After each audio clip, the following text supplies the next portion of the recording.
Chegamos em 1972 e eu vou falar de um grande ídolo da torcida do Botafogo, quem viveu essa época sabe, que era Rodolfo El Lobo Fischer. Aí as pessoas devem estar estranhando. Pô, você está com a camisa da seleção uruguaia? O Fischer era argentino.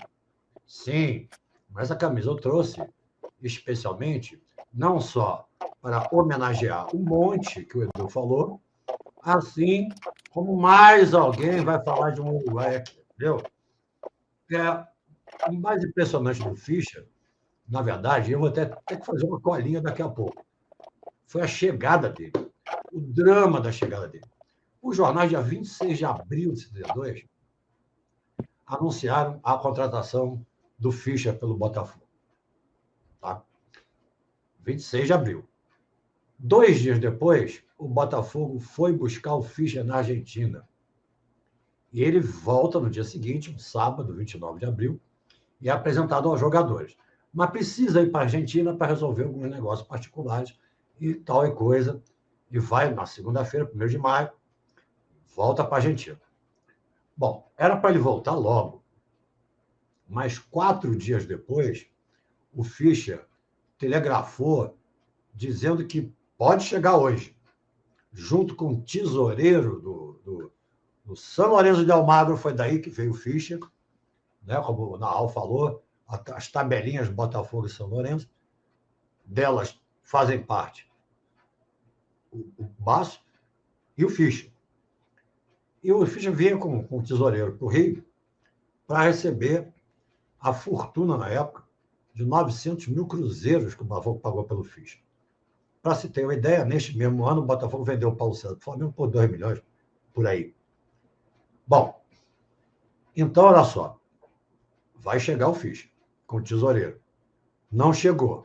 O Fischer avisa que só pode chegar na quinta, era sábado, 6 de maio, porque tinha que fazer uns exames na seleção argentina, que ia disputar a Taça Independência aqui no Brasil, que o Brasil ganhou 1-0 no final contra Portugal, gol de cabeça do Jairzinho, etc.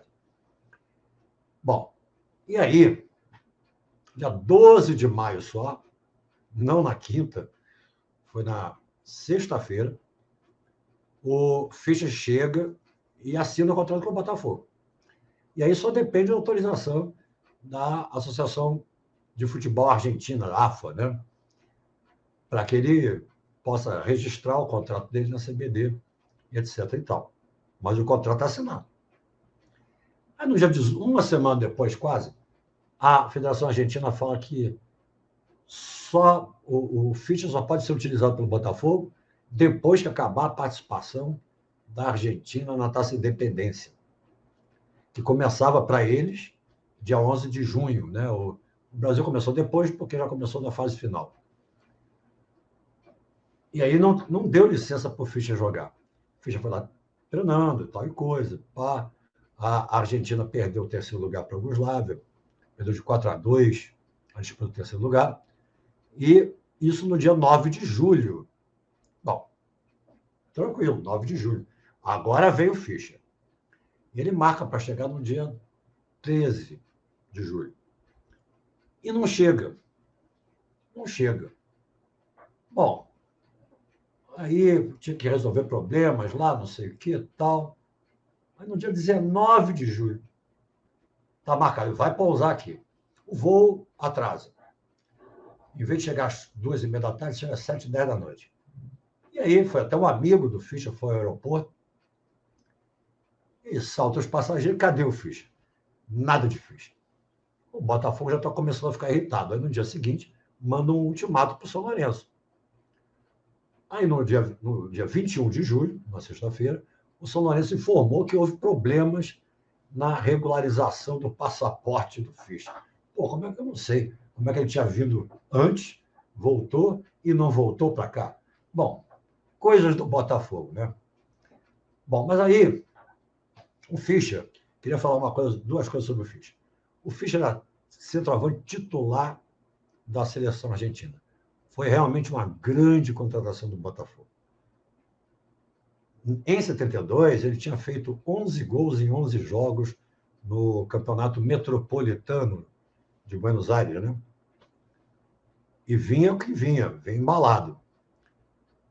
Mas até que fim, nosso amigo Fischer chega no dia 22 de julho, no sábado, véspera de um jogo contra o Vasco, e ainda no segundo turno do campeonato, para o qual estava planejado o Fischer jogar o segundo turno inteiro. E não aconteceu. Então ele chega quase 3 meses depois que o Botafogo contratou. O Fischer jogou pela seleção argentina contra a gente no torneio de Caracas. 68, a gente ganhou, já falamos sobre isso aqui. 1-0 da Argentina, gol do Jairzinho. E também jogou em 71 a Copa Roca. A Copa Roca era o seguinte, eram 2 jogos, Brasil e Argentina só. Às vezes era na Argentina, às vezes aqui no Brasil. Em 71 foi lá na Argentina. O primeiro jogo foi 1-1, segundo jogo, 2-2, 2 gols de El Lobo Fischer para a seleção argentina. Mas ele chega em 72. E estreia contra o Fluminense, no dia 30 de julho de 72. Cara, esse jogo foi um massacre do Botafogo, que foi uma coisa incrível. O goleiro do Fluminense fechou o gol, Jairzinho perdeu o pênalti, o Fischer mandou bola na trave, o Botafogo atacava, chutava, o goleiro espalmava para todo lado, batia em alguém, até que alguém, o Tim, né, teve uma brilhante ideia de lançar, no final do jogo, o Ferretão, que sempre fazia gol em final de jogo. E faz 1-0 no Botafogo e restabelece a justiça do jogo. Bom, mas o primeiro gol do Fischer foi no jogo contra o Flamengo, 2 jogos depois dele. O Flamengo está ganhando de 1-0, o Lobo empatou. Até aí, Fischer já tinha caído na graça do Botafogo, fez o gol, correu para a torcida e mandava beijo. Quando ele fazia gol, ele mandava beijo para a torcida do Botafogo. Era uma coisa interessante. Mas o Flamengo acabou vencendo o jogo. Mas calma. Depois tem forra, uma forra severa, exemplar.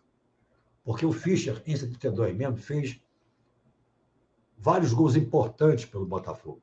Um deles, a gente já falou aqui também, foi no jogo contra o Santos, que ele fez o gol da vitória, 2-1, que nos classificou para a semifinal do Brasileiro de 72. Mas tem 2 gols, assim, que eu, pelo menos, guardo muito no meu coração, que foi no dia 15 de novembro de 72. Lembra que o Fischer fez o gol pela primeira vez, perdendo para o Flamengo?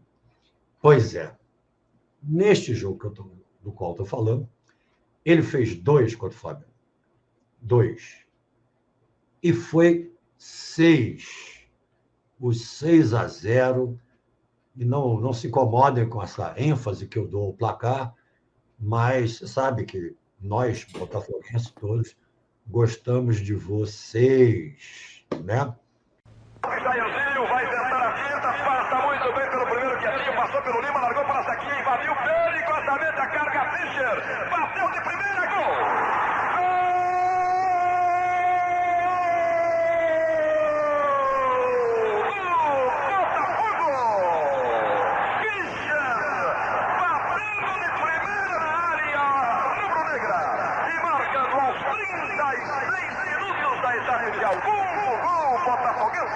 Agora, Botafogo 2, Fischer, autor do segundo gol. Flamengo 0, Amilcar. A violência é procurada pelo perfume que tem. Quem tem amor tem ciúme, quem tem ciúme quer bem. Gol cristalino. Vai, Alberto. Tudo nasceu de um contra-ataque do Botafogo. Não houve cobertura na defesa do Flamengo. O time, inclusive, está reclamando até agora de seus companheiros. Jairzinho pediu a Zequinha que penetrasse. Lançou-lhe a bola. Quando 2 se deslocaram em cima dele, ele sentiu a penetração de Fischer. Deu uma bola sensacional. O argentino entrou e de bate pronto. Fuzilou o arqueiro Renato. Sem qualquer condição de defesa para este. 2-0 para o Botafogo. Fischer. toca jogo na extrema direita, Rosselli Zeca. Faz o break, domina. Jair se movimenta para receber. Na área do Flamengo, corta limpa de cabeça. Existe Zeca no peito para o terreno, levantou para a pista, na pequena área. Gol!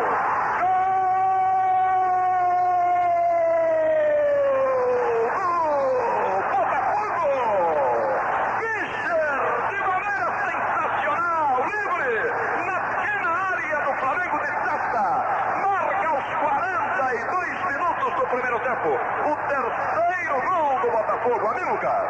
Ai, confesso com prazer. Embora tu não me amas, é de te amar até morrer. Gol cristalino. Alberto, o Dulce continua falhando tremendamente a defesa do Flamengo. Desta feita foi Chiquinho, que assistiu à entrada de Fischer. Fischer até se assustou. Entrou como quis no centro de Zequinha e testou inapelavelmente a bola no fundo das malhas de Renato. Mais uma vez falha a defesa do Flamengo. 3-0 para o Botafogo no placar. Bom, o Fischer jogou muito pelo Botafogo. Quando chegou em 73, o Roberto Miranda tinha se machucado no final de agosto, rompeu o tendão de Aquiles, só voltou em 73. No início de 73, já começada a Taça Libertadores da América. O Botafogo havia sido vice-campeão em 72 do Brasileiro. E aí o Fischer foi para o banco. Jogava Zequinha, Roberto, Jairzinho e Dirceu. Dirceuzinho, que veio do Paraná, que era da Seleção Olímpica Brasileira. Então o Fischer foi no banco. Mas mesmo no banco, o Fischer foi um dos jogadores que mais fizeram gol no Botafogo. Tem vários jogadores que fizeram 4 gols. E tem um gol em dúvida. Uns dizem uma coisa, outros dizem outra, não vi a súmula, né? Contra o Colo-Colo lá no Chile, que atribuem a um gol contra. Não sei se foi exatamente isso, mas isso é outro papo.